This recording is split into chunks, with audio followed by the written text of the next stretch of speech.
فرشتوں سے کہا، تمام ملائکہ سے کہا کہ ہم ایک خمیر دی ہوئی کھنکھناتی ہوئی مٹی سے ایک بشر بنانے والے ہیں، ایک انسان بنانے والے ہیں، ایک راہبر اور ایک ہادی بنانے والے ہیں۔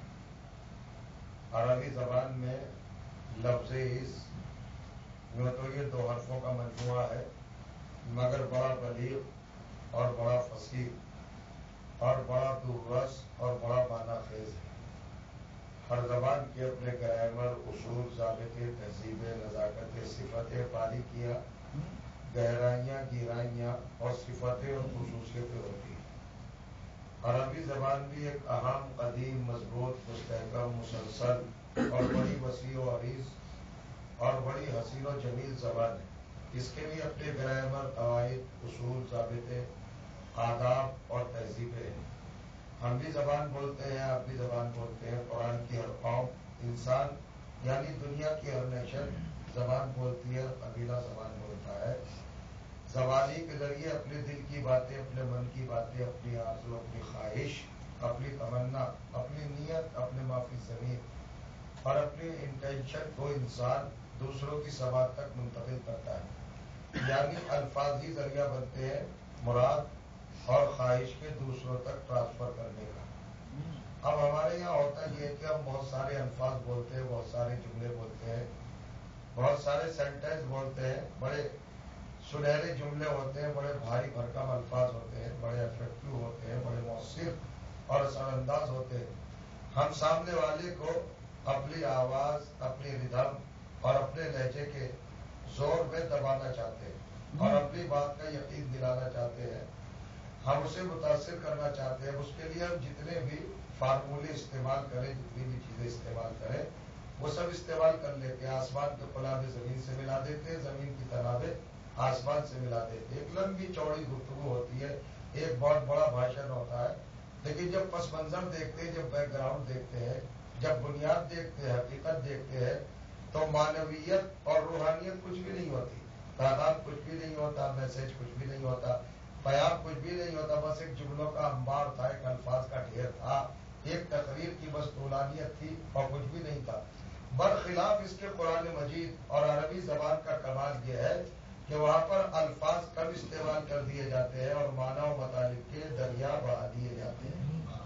عربی زبان کی استغنا، بے نیازی اور صمدیت اور اس کا کمال اور اس کا اٹھان اور اس کی اپنی کیفیت یہ ہے کہ عربی زبان جملوں کی بھی محتاج نہیں ہے، قرآن کی زبان الفاظ کی بھی محتاج نہیں ہے، سینٹینس کی بھی محتاج نہیں ہے، فقروں کی بھی محتاج نہیں ہے، عبارتوں کی بھی محتاج نہیں ہے، حروف کی بھی محتاج نہیں ہے۔ عربی زبان کا تو کمال یہ ہے کہ وہاں نقطے میں سب کچھ ہو جاتا ہے۔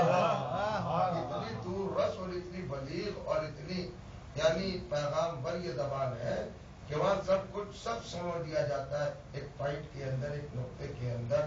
غور کریے گا تو یہ عربی زبان جب اتنی اہم ہے تو اب عربی زبان ہی کے حوالے سے دیکھیے کہ یہ لفظ اس دو حرفوں کا ایک مجموعہ ہے، دو یہ لیٹر ہے، صرف دو چھوٹے چھوٹے ورڈ ہیں، ان کو اللہ نے ملا کر ایک لفظ بنایا اس۔ یہ عربی کا اس ہے، انگلش کا نہیں۔ عربی کے اس کو ذرا سمجھیے گا اور محسوس فرمائیے گا اور اس کی حقیقت کو ذرا جانیے گا۔ دیکھیے آپ کیا کہتے ہیں پروردگار عالم۔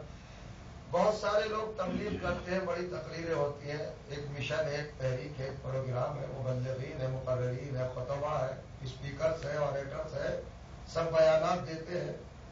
حضور کو پہچانو، سرکار کو پہچانو، پیغمبر کو پہچانو، صاحب رسالت مطلقہ کو پہچانو، خاتم النبیین کو پہچانو، سید المرسلین کو پہچانو، کیا کہنا ان کا۔ اور پھر جب سیرت بیان کرتا ہے، سیرت بیان کرنے والا، تو سارے جسمانی ان کے محاسن کو اور اچھائیوں کو بیان کرتا ہے، آنکھوں کے سرمے کو بیان کرتا ہے، زلفوں کی درازی کو بیان کرتا ہے، بالوں کی سیاہی کو بیان کرتا ہے، آنکھوں کے غبار کو بیان کرتا ہے، ساری چیزیں بیان کرتا ہے۔ حالانکہ نام سیرت کا ہوتا ہے، بیان صورت ہوتی ہے، یہ الگ بات ہے۔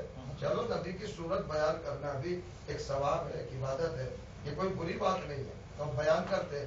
اور پھر اس کے بعد کہتے صاحب رسول اللہ کو اگر سمجھنا ہے تو قرآن پڑھیے، پورا قرآن پڑھیے، رسول اللہ سمجھ میں آ جائے گی۔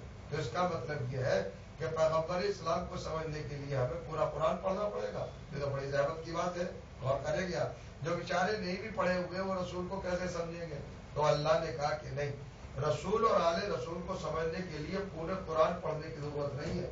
اگر یہ دو حرفی لفظ جس کو عز کہتے ہیں عربی زبان میں، اگر مسلمان و امت مسلمہ اس ایک چھوٹے سے دو حرفی لفظ کو سمجھ لے تو عظمت رسول سمجھنے میں دیر نہیں لگے گی اور مقام اہل بیت سمجھنے میں تاخیر نہیں ہوگی۔ بس اس دو حرفی لفظ میں کیا معجزہ ہے، کیا خصوصیت ہے، تو بس ذرا وہ خصوصیت سن لیجیے آپ کی اس دو حرفی لفظ میں کیا خصوصیت ہے۔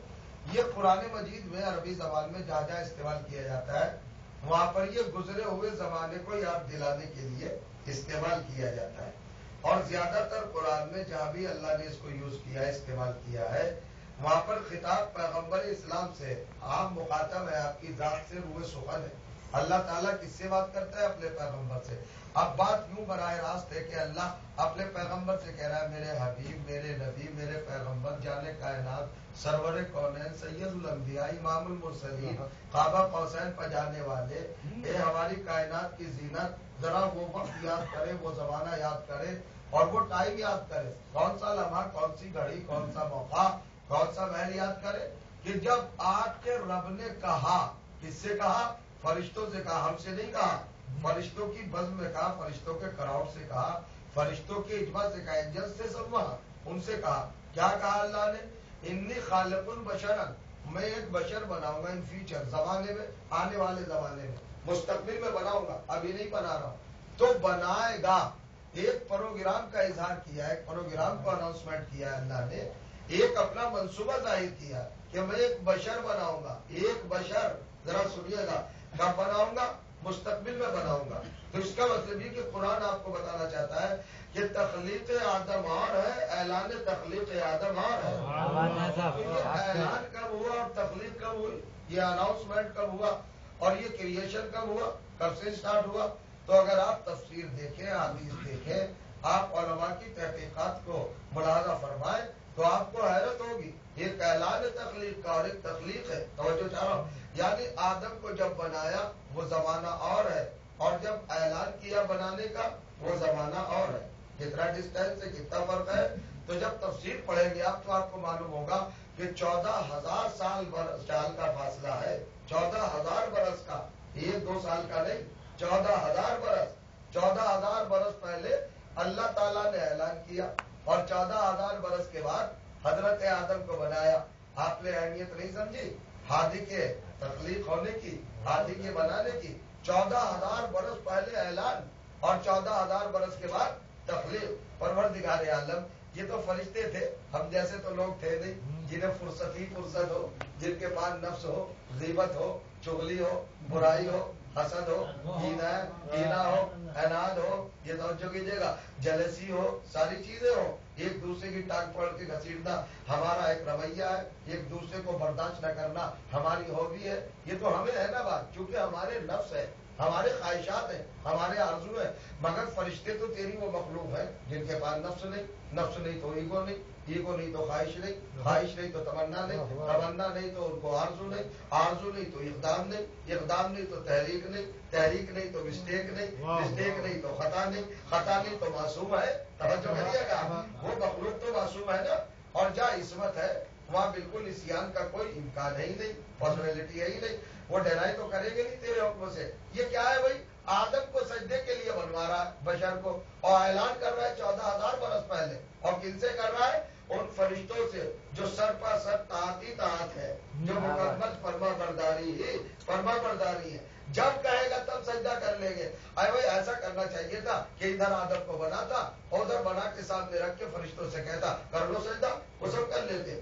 یہ 14,000 برس کا فاصلہ کیوں رکھا؟ ارے بھائی 14 مہینے، 14 سال، 14 ہفتے، کچھ بھی ہو جاتا، 14 دن، 14 گھنٹے، 14 منٹ، یہ کر دیتا کہ نہیں کر دیتا؟ مگر اللہ نے 14,000 برس کا فاصلہ رکھا تاکہ یہ مسلمان جو بہت غور سے قرآن پڑھتا ہے نا، یہ ہماری سنت کو سمجھ لے، ہمارے دستور کو سمجھ لے۔ ہم قیامت تک کے لیے قانون بنا چاہتے ہیں کہ ہم جب بھی رہبر بھیجیں گے پہلے انتظار کرائیں گے اور